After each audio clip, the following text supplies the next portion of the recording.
partnering, the packaging, and the promoting. And if you're not doing that right now as a tourism business, you're not in the business, because it's essential now to work together. One of the things that I think is important is that, you know, even a small community, because I think in particular we were looking at the smaller communities, is how can they, you know, develop that regional brand?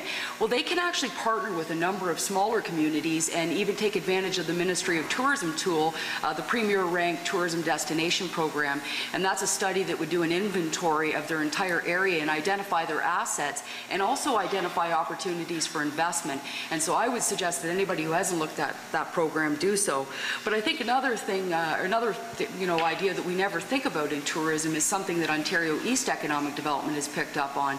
We always think of tourism in terms of promotion, but there's also that investment attraction piece to it as well. If you don't have the assets in the inventory of infrastructure to attract the visitors, then, and you're not keeping that fresh, then you're probably not going to see an increase every year in your visitation. So if your community is not involved in that program right now, you should be, because it's a great way to look at identifying those investment opportunities, whether you need a new B&B or a new hotel or something like that in your area. Craig? I don't want to be pessimistic and negative again, but I guess I see a disconnect between those who deliver the service, the individual businesses and communities, and those who have all the money. And when I see branding, I think huge amounts of money. And if you want to do branding right, it costs massive amounts of money, and the small communities just don't have it. So how do you bridge that disconnect? I'm afraid I don't have an answer. Allison, did you want to add anything? Just, I guess, to refer back to Craig's earlier comment, that this is something probably that would work well on a regional level. Oh, sorry, thank you. Something that would work well by banding communities together, which is what Anne-Marie was saying. So.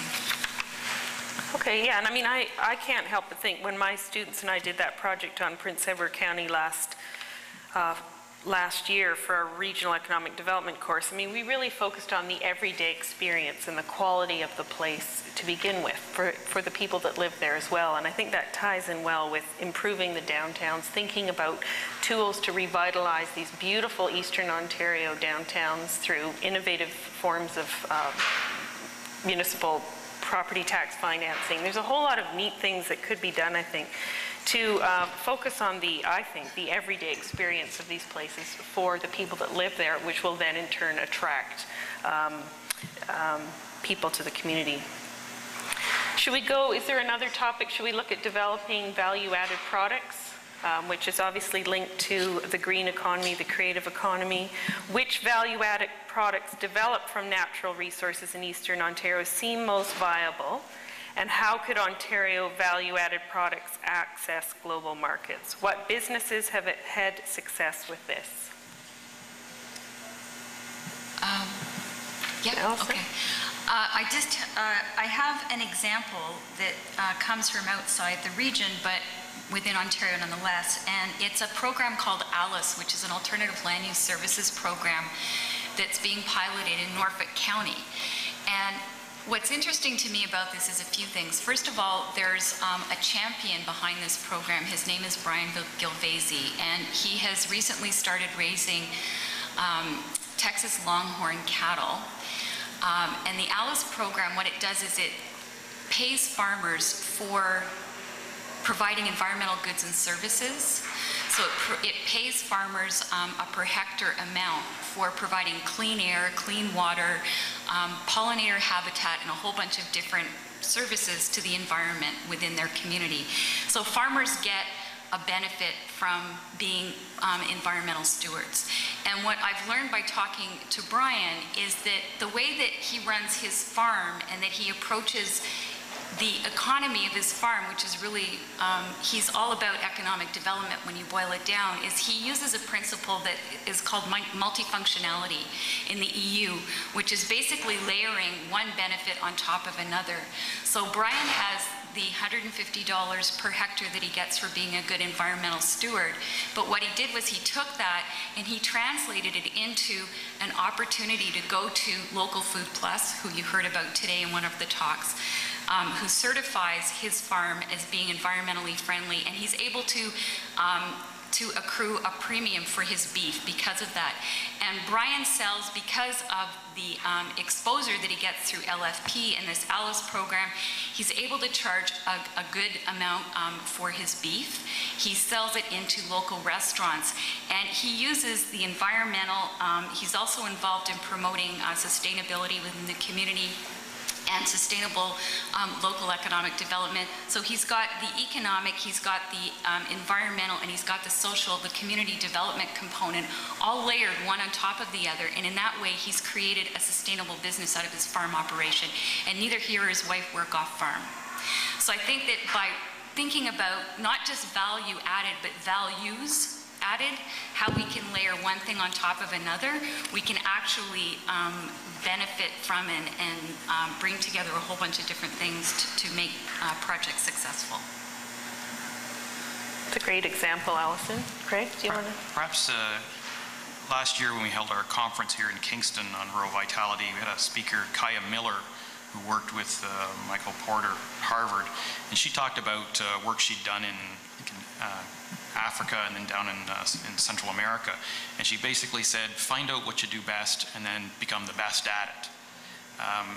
And she began that usually with her work. She did an inventory with the communities and with the countries of what it is they did best or did very well.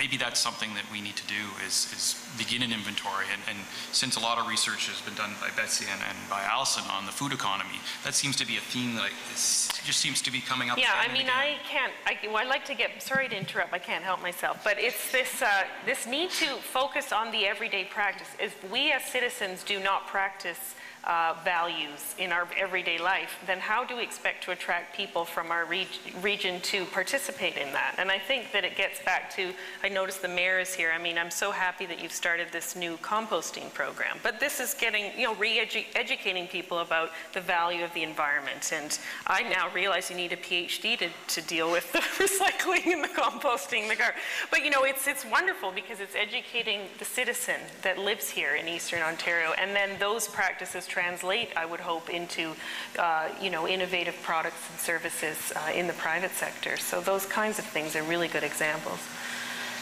And I will, if I could add, what I'm hearing you speak to is that need for authenticity. What are the characteristics of place? And when I talked earlier about, you have low population density and a lot of you have a strong agricultural tradition. What does that lead you to then? What does that lend itself to? And so that's why when we talk about forestry and biomass, agricultural value-added products, that sort of thing, it makes sense. You don't have to turn yourself into a pretzel to think about why that might work here, because it's always worked here. I don't want to lose the sight of one of the things that that cheese people spoke to today, which is it's been a problem I've noticed for a long time, is around distribution issues in that artisanal food category.